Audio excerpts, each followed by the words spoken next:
So the moisture's back. I can We're feel back it into starting summer. to Yeah, get a little that. taste Yeah. of fall is gone for temporarily. We have to wait for the next cold front to move in. Right. And then that will start to change things around a bit. We are looking at the possibility of some moderate showers through this evening, and then an update on Nicole here in just a little bit too, Okay. which could become a major hurricane. As far as the Lakewood Ranch webcam goes, you can see a nice start today. We had some sunshine around and then clouds increasing throughout the afternoon, and now once in a while you see a little drop on the camera lens there, and that's a result of some moisture moving over from the Atlantic on this northeasterly wind that we've been seeing over the past few days now. And this northeast wind kind of rotating around an area of high pressure off the eastern seaboard. The showers have been moving through rather brief, but there's some moderate rainfall at times. Now moving through Bradenton and near Siesta Key, some light rainfall there. Also near Longboat Key, some showers approaching. Also right along Elk and Conquistador, some rain. Near Bayshore Gardens, Bradenton getting a little bit of light rain, all heading toward Anna Maria Island there. And as I mentioned, Siesta Key near Lido, a little bit of a brief shower. And look, we'll see this kind of continue for the next hour or so, then things should calm down considerably after an hour or so. 83 degrees. We have clouds at the airport. Dew point, that's what's come up now, 67 degrees. And, you know, 2 days ago it was in the 50s at this hour. So it gives you a little indication that the moisture is returning. Northeast winds are at 13 miles an hour. The pressure 29.99 inches, and that's been holding steady. The high today above average, and so was the low. So here we go back again above average. And by the way, September was the warmest September ever recorded in Sarasota. So it's been warm, and we had just a few days of some cooler temperatures, but everything's back above average now.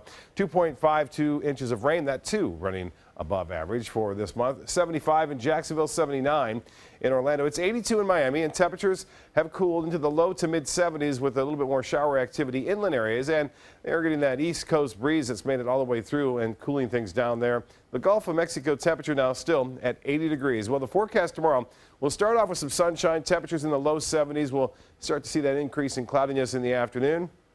And once again, there's that ever-present few light rain showers expected in the afternoon and evening. Well, much more heavy rain and storms and possibility of a major hurricane heading right for that little island known as Bermuda. It's right there, and it looks like this will make landfall on Thursday morning as a Category 2, but there's a chance it could develop into a Category 3 hurricane before long. This is the visible satellite imagery. The last few frames you won't see because obviously the sun's setting, but it gives you a little bit more representation of that center, that eye very clearly defined there, and it heads right toward Bermuda. And the forecast path and track taken that direction.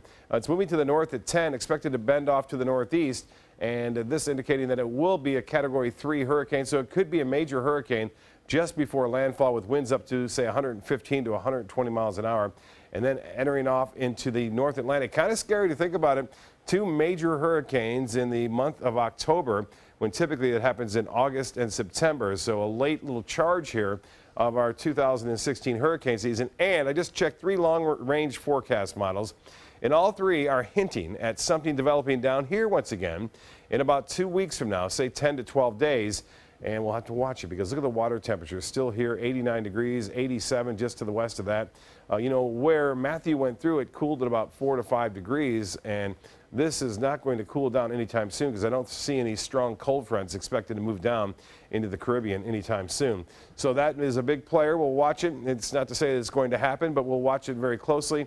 October is a tough month for Florida, and half the storms that develop in October do move into Florida or have an impact. You can see again some dry air around, but not enough dry air to stop these showers. There's enough little bit of moisture coming in from the Atlantic to create these spotty showers today. Look at this. Fall has moved in across much of the northern plains and throughout the upper Mississippi Valley. Minneapolis at 45.